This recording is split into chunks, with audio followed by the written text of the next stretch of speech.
Hi, boys and girls. How are you today? Our story today is called Pumpkin Town. The author is Katie Mackay and it's illustrated by Pablo Bernasconi. All right. So while I'm reading the story today, I'd like you to think about the characters.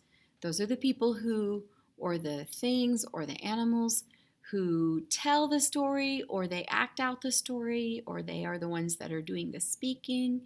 I also want you to think about the setting where the story takes place and also pay attention to the beginning, the middle, and the end of the story. Pumpkin Town. Jose and his family grew pumpkins. That growing began with shiny seeds, which were followed by long vines, and those vines grew every which way. The pumpkins grew every which way, too, from small to fat and tall.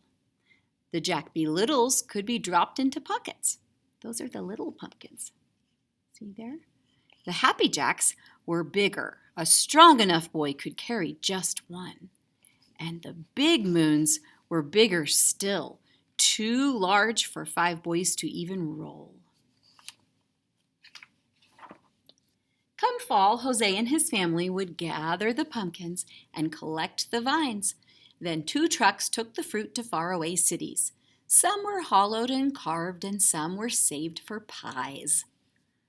But before the trucks took the pumpkins, Jose and his family saved a few. They needed the seeds. When it came to saving pumpkins, Jose's father always said, "Save only the best and sell the rest." So Jose and his brothers hollowed the best pumpkins and saved only the biggest, brightest seeds. They took the duller, smaller seeds to the edge of the field overlooking the town and tossed them. But one gusty, dusty October day, when Jose and his brothers took the lesser seeds to the edge of the field and flung them, the wind caught those seeds and carried them and didn't let them loose until they fell like rain down on the distant town. The seeds slipped into straw roofs and settled into flower pots and sprinkled gardens. And that seemed to be the end of it. Do you think that's going to be the end of it, boys and girls?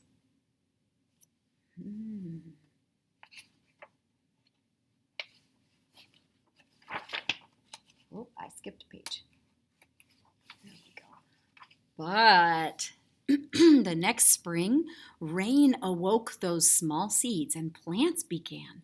More rain fell and vines grew every which way. They wrapped around chimneys and wound through corn. At first, the townspeople liked the vines, for they were lovely and delicate. But then the vines began to climb, up and down and around, growing leafy and thick. They snaked green and silent through one window and then out another. Oh boy.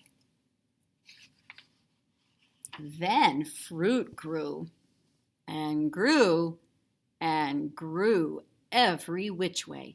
Soon the townspeople were stepping over pumpkins and around pumpkins and under pumpkins. It was hard to even walk a block. Rooftops sagged under the weight of big moons. Fences fell, and when the wind blew, one had to dodge Happy Jacks and Jack Be Littles falling from trees. "Nothing is worse than pumpkins," groaned the townspeople. Meanwhile, up on their mountainside, Jose and his family cut and stacked their pumpkins, saving only the best, and when they were done, they stepped back and said, "Nothing is better than pumpkins." But when Jose and his family looked down at the town, it looked odd. It seemed so green and orange. Why does it look green and orange, boys and girls?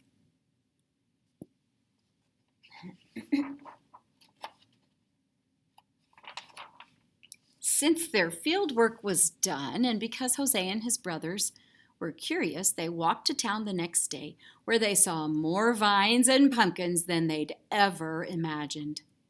They remembered the gusty, dusty day that they had scattered the seeds. "It is our fault," whispered Jose. "We must do something," whispered his brothers. "We rest for now. whispered Jose. They rested because later that night, Jose and his brothers cut and stacked the pumpkins and vines. They worked as quietly as they could, but some townspeople still sneaked peeks.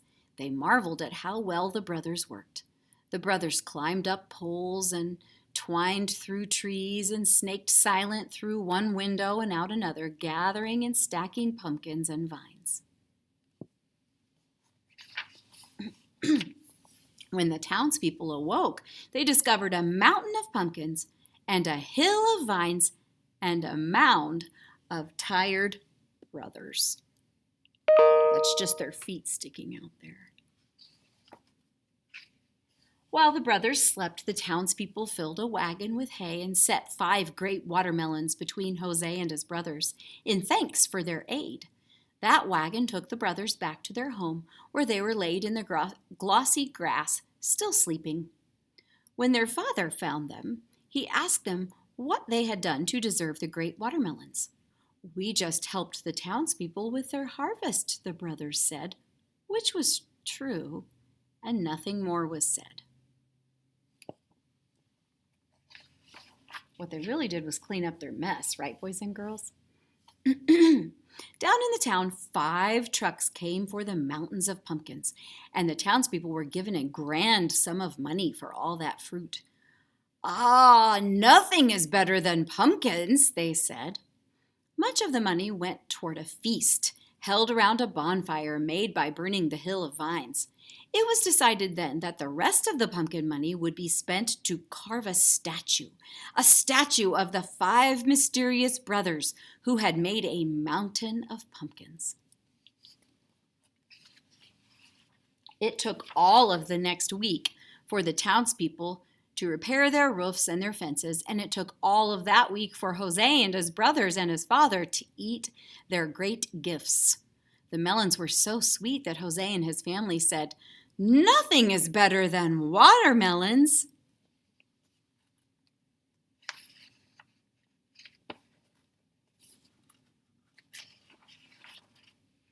"Be careful with the seeds," Jose's father said.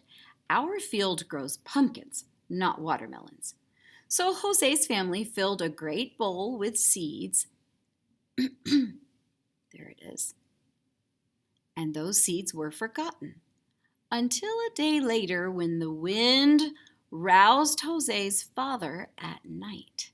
He feared that some of those watermelon seeds might be blown into their field. Uh-oh.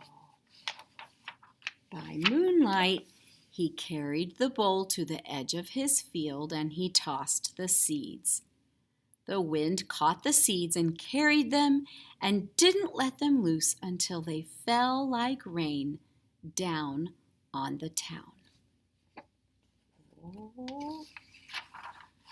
The watermelon seeds slipped into straw roofs and settled into flower pots and sprinkled gardens and slid into the soil around the statue of Jose and his brothers. And that seemed to be the end of it. The end. Boys and girls, do you think that was the end of it? What do you think grew next? If you said watermelons, I think you're right. Okay, so let's talk about the characters. The characters are Jose, and there's 1, 2, 3, 4 more brothers. There's 5 of them all together. 1, 2, 3, 4, 5. Oh, that's this other page. 5 brothers and the dad. And then the other characters are just the townspeople, right? It doesn't really give any other names. It just says townspeople. All right? And the setting is basically in 2 places, right? Okay, the farm and also the hilltop where they throw the seeds. And then the rest of the setting all happens in the town, right? All of the growing and the wagons and the piles all happen in the town. So that's the setting. Let's talk about the beginning and the middle and the end. The beginning talks about Right, growing the pumpkins. Okay, and they grow the pumpkins and they scatter the seeds, and the wind takes some of them. And the middle of the story, the pumpkins are growing in town, and then the boys help harvest them, and they get money for the townspeople, so the townspeople are thankful, and they grow a statue. That's all in the middle, and the watermelon. And then at the very end, they throw the watermelon seeds, and the watermelon seeds get scattered by the wind into town. That's what happens at the end. All right, I hope you liked this book. Bye, I love you.